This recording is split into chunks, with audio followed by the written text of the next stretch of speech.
Welcome back to the channel, boys and girls. Now, the lenses on the table before you are the largest and the smallest lenses I currently own. The largest being the Nikon 300mm 2.8 AIS, the second version that was made from 1986 to 2005. And the smallest, of course, the 35mm 3.5 Sumeron, made in 1957. This is the second version, but the same optics in both of them. Not that it matters.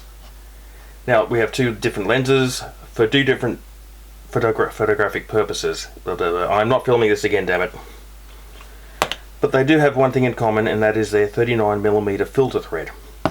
Now, how does a 300mm lens have a 39mm filter thread? Well, we have this lovely little drawer here that slides in and out like so. And we have here the Nikon L37C filter that goes on here, which is actually stuck at the moment, damn it. There we go. And off it comes. And off this one comes. This is the, what is this one? The Heliopan Digital E39. Both multi-coated lenses, both high quality glass. I don't particularly like having filters on the front of my camera lenses, but some of these vintage Leica lenses have very soft glass in their elements, and they need to be protected. Because, yeah, no, too many dumb people have just ruined them by wiping it with a shirt tail, and it just, oh, it's got some cleaning scratches. No, don't want it. Moving on. Sorry, where was I? Filter threads. Now, the point that I have here, that I'm making here is, in my own bumbling autistic way, is that if we're shooting these long Nikon telephoto lenses, we've got to have a filter in place. If you buy one, you've got to make sure it comes with the filter, because they're not made anymore and they're very bloody hard to find. And usually it comes with a holder like so.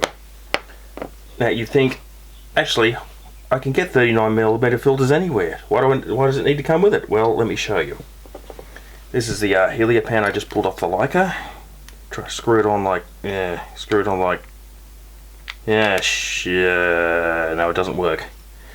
It doesn't, even though the filter thread is the same size, it doesn't work. And even if you do manage to get it screwed down, well, there's one small problem. It doesn't fit. Doesn't fit. Nothing you can do about it. Oh well, shit happens. Can you shoot it without the filter in place? Well, yes, you can shoot it without the filter, but the problem being that the focal plane is going to be off by about a millimeter. I forget whether it's a millimeter forward or a millimeter, I don't give a shit. It's going to be off because something about the speed of light being slower through the filter glass than it is through open air being affecting the focal plane. I forget where I read that. Not that it matters. The point is, you really should have the filter.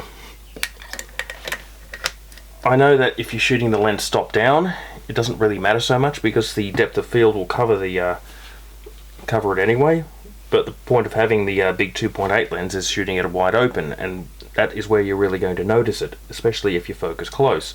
You're going to notice that your focal plane is going to be off and it's going to be very difficult to get a sharp image, so you've got to have that filter in there. There you go. That's my little rant on filters. I don't particularly care for having filters. Usually I just use a circular polarizing filter, like so or whatever, and that's only when I'm shooting in bright daylight outside, when I actually want to go outside. So there you go. Just something to take note of if you're going to buy one of these or one of these. They really should have a filter. Madness to the method. Have a great day.